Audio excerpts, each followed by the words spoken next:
ಬಿಸಿ ಬಿಸಿ ಅನ್ನದ ಮೇಲೆ ಒಂದು ಸ್ವಲ್ಪ ತುಪ್ಪ ಹಾಕ್ಕೊಂಡು ಈ ಚಟ್ನಿ ಹಾಕ್ಕೊಂಡು ಕಲಿಸ್ಕೊಂಡು ತಿಂತಾಯಿದ್ರೆ ಸೂಪರಾಗಿರುತ್ತೆ ಫ್ರೆಂಡ್ಸ್. ಸಿಕ್ಕಾಪಟ್ಟೆ ಟೇಸ್ಟಿಯಾಗಿರುತ್ತೆ. ಹಾಗೆ ಎಲ್ಲದಕ್ಕಿಂತ ಆರೋಗ್ಯಕ್ಕೂ ತುಂಬ ಒಳ್ಳೆಯದು. ಮತ್ತು ಬಾಯೆಲ್ಲ ಫುಲ್ಲು ಕ್ಲೀನ್ ಆದಂಗೆ ಅನ್ನಿಸ್ಬಿಡುತ್ತೆ. ನಿಮಗೆ ಜ್ವರ ಗಿರ ಬಂದು ಬಾಯಿ ಕೆಟ್ಟೋಗಿದ್ರಂತೂ ಈ ಚಟ್ನಿಯನ್ನು ಕಲಿಸ್ಕೊಂಡು ತಿಂದ್ಬಿಟ್ರೆ ಅಷ್ಟು ಚೆನ್ನಾಗಿರುತ್ತೆ. ಸೊ ಇದು ಯಾವುದರಿಂದ ಮಾಡಿದ್ದೀನಿ ಏನು ಅಂತ ತೋರಿಸ್ತೀನಿ ನಿಮಗೆ. Welcome to Malathi cooking channel. ಸಾಮಾನ್ಯವಾಗಿ ನಾವು ಮಾವಿನಕಾಯಿನ ಉಪ್ಪಿನಕಾಯಿಗೆ ಮಾತ್ರ ಈ ಸಿಪ್ಪೆ ಯೂಸ್ ಮಾಡ್ಬಿಡ್ತೀವಿ. ಮಿಕ್ಕಿರೋ ಎಲ್ಲ ಟೈಮ್ನಲ್ಲೂ ಈ ಸಿಪ್ಪೆ ತೆಗೆದು ಹಾಕ್ಬಿಡ್ತೀವಿ. ನಾನಿವತ್ತು ಈ ಸಿಪ್ಪೆಯಿಂದನೇ ಒಂದು ಚಟ್ನಿ ಹೇಗೆ ಮಾಡೋದು ಅಂತ ತೋರಿಸ್ತಾ ಇದ್ದೀನಿ. ಯಾಕೆಂದರೆ ಆರೋಗ್ಯಕ್ಕಂತೂ ತುಂಬಾ ಒಳ್ಳೆಯದು ಈ ಸಿಪ್ಪೆ. ಹಾಗಾಗಿ ಒಂದು ಮಾವಿನಕಾಯಿ ತೊಗೊಂಡು ನಾನು ಚೆನ್ನಾಗಿ ತೊಳ್ಕೊಂಡು ಇದನ್ನು ನೀರಿಲ್ಲದೆ ಇರೋ ಥರ ಮೇಲೆಲ್ಲ ಚೆನ್ನಾಗಿ ಒರೆಸ್ಕೊಂಡಿದ್ದೀನಿ. ಇವಾಗ ಇದಕ್ಕೆ ಮೇಲ್ಗಡೆ ಒಂದು ತೊಟ್ಟಿರುತ್ತೆ ನೋಡಿ, ಆ ತೊಟ್ಟಿನ ಅಂಶನ ಅದನ್ನು ತೆಗೆದುಬಿಡೋಣ. ಇದನ್ನು ತೆಕ್ಕೊಂಬಿಡ್ಬೇಕು. ತೆಕ್ಕೊಂಡು ಈ ಸಿಪ್ಪೆ ತೆಕ್ಕೊಳ್ತಾ ಇದ್ದೀನಿ ನಾನಿವಾಗ. ಸಿಪ್ಪೆ ಎಲ್ಲ ತೊಗೊಳ್ಳೋಣ ಇದನ್ನು. ಈ ಸಿಪ್ಪೆ ಏನಂತಂದರೆ ಇದರಲ್ಲಿ ತುಂಬ ಫೈಬರ್ ಇರೋದರಿಂದ ಜೀರ್ಣಕ್ರಿಯೆಗೆ ಸಹಾಯ ಮಾಡುತ್ತೆ. ವಿಟಮಿನ್ಸ್ ಕೂಡ ತುಂಬ ಜಾಸ್ತಿ ಇದೆ ಇದರಲ್ಲಿ. ಆ್ಯಂಟಿ ಆಕ್ಸಿಡೆಂಟ್ ಕೂಡ ಹೌದು. ಮತ್ತು ರೋಗ ನಿರೋಧಕ ಶಕ್ತಿನ ಹೆಚ್ಚಿಸುತ್ತೆ ಇದು. ಹಾಗೆ ಮತ್ತು ಸ್ಕಿನ್ಗೂ ತುಂಬಾ ಒಳ್ಳೆಯದು ಇದು. ಮತ್ತು ಎಲ್ಲದಕ್ಕಿಂತ ಡಯಾಬಿಟಿಸ್ಗಂತೂ ಒಳ್ಳೆಯ ಔಷಧಿ ಇದು. ಇವಾಗ ನೋಡಿ ಸಿಪ್ಪೆ ಎಲ್ಲ ತೆಕ್ಕೊಂಡಾಗಿದೆ. ಇದನ್ನು ಮತ್ತೆ ತೊಳ್ಕೊಳ್ಳೋ ಅವಶ್ಯಕತೆ ಇಲ್ಲ. ಆಲ್ರೆಡಿ ಒಂದು ಸತಿ ನಾನು ತೊಳ್ಕೊಂಡು ಚೆನ್ನಾಗಿ ಒರೆಸ್ಕೊಂಡಿದ್ದೀನಿ.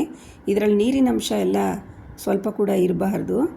ಇವಾಗ ನೋಡಿ ಈ ಸಿಪ್ಪೆನ ನಾನು ಸ್ವಲ್ಪ ಚಿಕ್ಕದಾಗಿ ಕಟ್ ಮಾಡ್ಕೊಳ್ತಾ ಇದ್ದೀನಿ ನೋಡಿ. ಈ ಥರ ಎಲ್ಲ ಸಿಪ್ಪೆನ ನಾವು ಕಟ್ ಮಾಡ್ಕೊಳ್ಳೋಣ. ಕಟ್ ಮಾಡಿಕೊಂಡು ಇವಾಗ ಒಂದು ಮಿಕ್ಸಿ ಜಾರ್ಗೆ ನಾನಿವಾಗ ಹಾಕ್ಕೊಳ್ತಾ ಇದ್ದೀನಿ. ಈಗ ಮಿಕ್ಸಿ ಜಾರ್ಗೆ ಹಾಕ್ಕೊಂಡು ನಾನಿವಾಗ ಒಂದು 8ರಿಂದ 9 ಹಸಿಮೆಣಸಿನ್ಕಾಯಿನ ಹಾಕ್ಕೊಳ್ತಾ ಇದ್ದೀನಿ.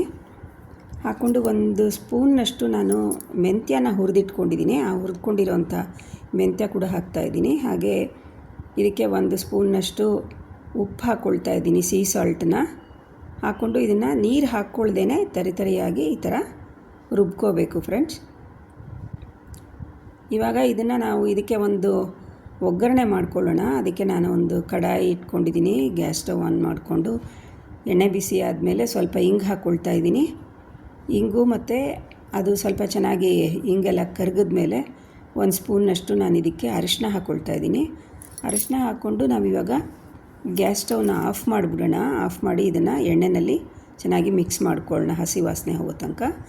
ಆಮೇಲೆ ಇವಾಗ ನಾವು ರುಬ್ಬಿಟ್ಕೊಂಡಿದ್ದೀವಲ್ಲ ತರಿಯಾಗಿ ಮಾವಿನಕಾಯಿ ಸಿಪ್ಪೆನ, ಆ ಚಟ್ನಿ ಇವಾಗ ಇದಕ್ಕೆ ಹಾಕ್ಕೊಳ್ಳೋಣ. ಹಾಕ್ಕೊಂಡು ಎಣ್ಣೆಯಲ್ಲಿ ಬಿಸಿ ಆಗಿದೆ ಎಣ್ಣೆ ಹೇಗಿದ್ರೂ ಆ ಬಿಸಿ ಎಣ್ಣೆನಲ್ಲೇ 1 ನಿಮಿಷ ಹುರಿದ್ಬಿಡಬೇಕು. ಇದು ಏನು ಗೊತ್ತಾ, ತುಂಬ ದಿನ ಇರುತ್ತೆ ಈ ಥರ, ಒಂದು 15-20 ದಿನ ಇರುತ್ತೆ.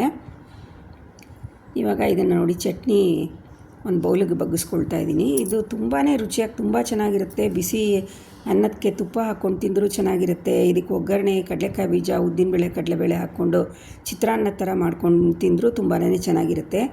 ನೀವು ಕೂಡ ಈ ಥರದ್ದೊಂದು ಸಿಪ್ಪೆ ಬಿಸಾಕಬೇಡಿ. ಸಿಪ್ಪೆ ಬಿಸಾಕದೇ ಈ ಥರದ್ದೊಂದು ಚಟ್ನಿ ನೀವು ಮಾಡ್ಕೊಳ್ಳಿ.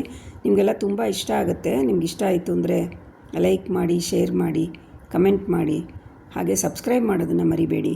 Thank you friends.